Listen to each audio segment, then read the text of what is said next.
Okay, good afternoon everyone. My name is Miss Karen Gav'z, your general chemistry teacher.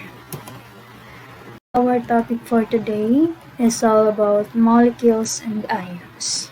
So our objectives, number 1, we have to differentiate between atoms, molecules, and ion and give examples of each.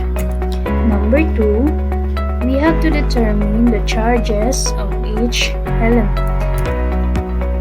Okay, so what is molecules?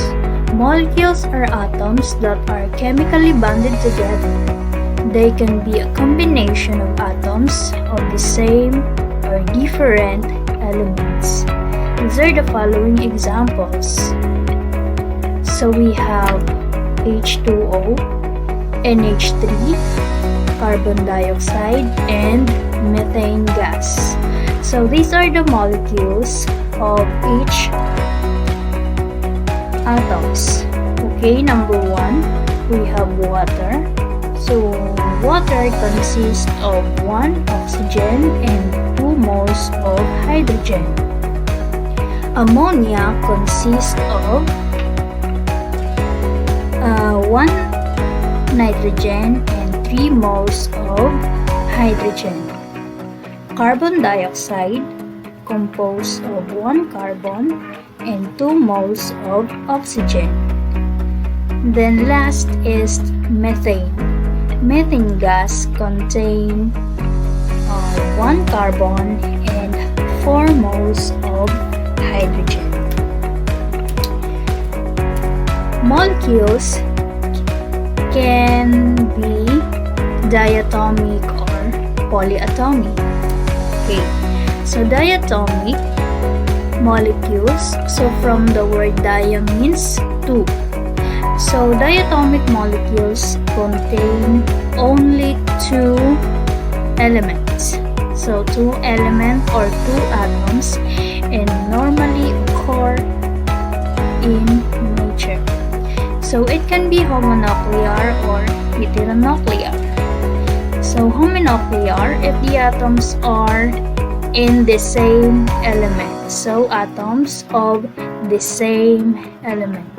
Examples are hydrogen. We have 2 moles of hydrogen, 2 moles of oxygen, 2 moles of nitrogen, and another 2 moles of chlorine. So homonuclear, it contains of the same element.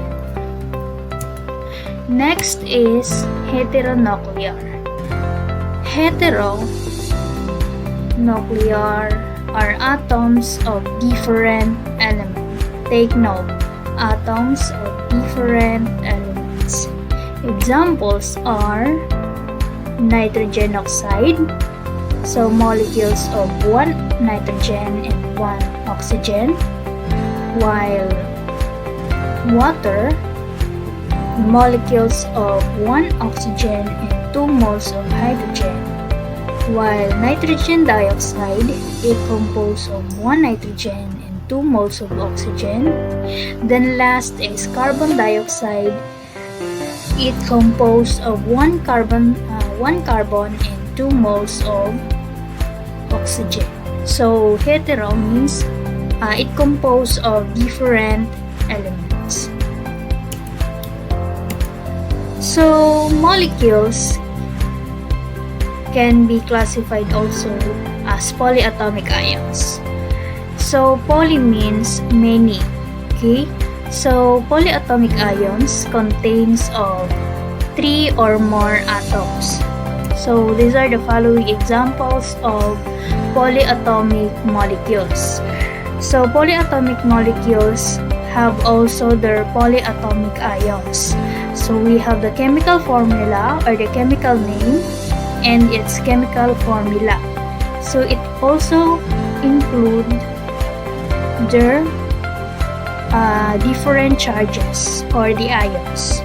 So we have ammonium nitrite, we have nitrate, we have hydrogen sulfate, hydroxide, cyanide, permanganate, hydrogen carbonate, we have hypochlorite, chloride, chlorate, perchlorate, bromate, iodate.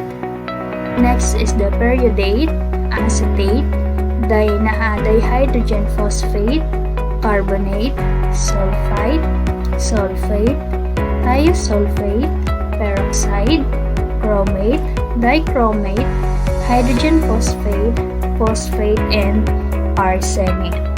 So its name depends on their different numbers of atoms. Next is the ions. So what are ions? Ions are atoms or molecules that have charges. So ions have charges, so it can be positive or negative charge.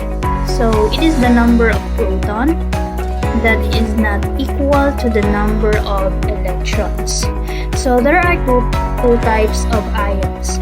We have the positive charge, or known as the cations. It also loses its electron. So cations are metals. So metals, they loses electrons. Another example or another type of ions is anions. Anions are ions with negative charges. So it also gains electrons. So they are non-metals. So these are the example of structure of an atom. So cation, metals. So those metals are loses their electron. So they give up electron to non-metals. So non-metals are anions. They gain more electrons. Okay, so here is the table or different examples of charges which have a positive and negative charge. So cations, these are metals. So metals are positive charges, while non-metals, they have negative charges. So as you observe, they change their name from chlorine into chloride. So it's because they gain electrons. So their name change. While non-metals, when they lose electrons, their name doesn't change.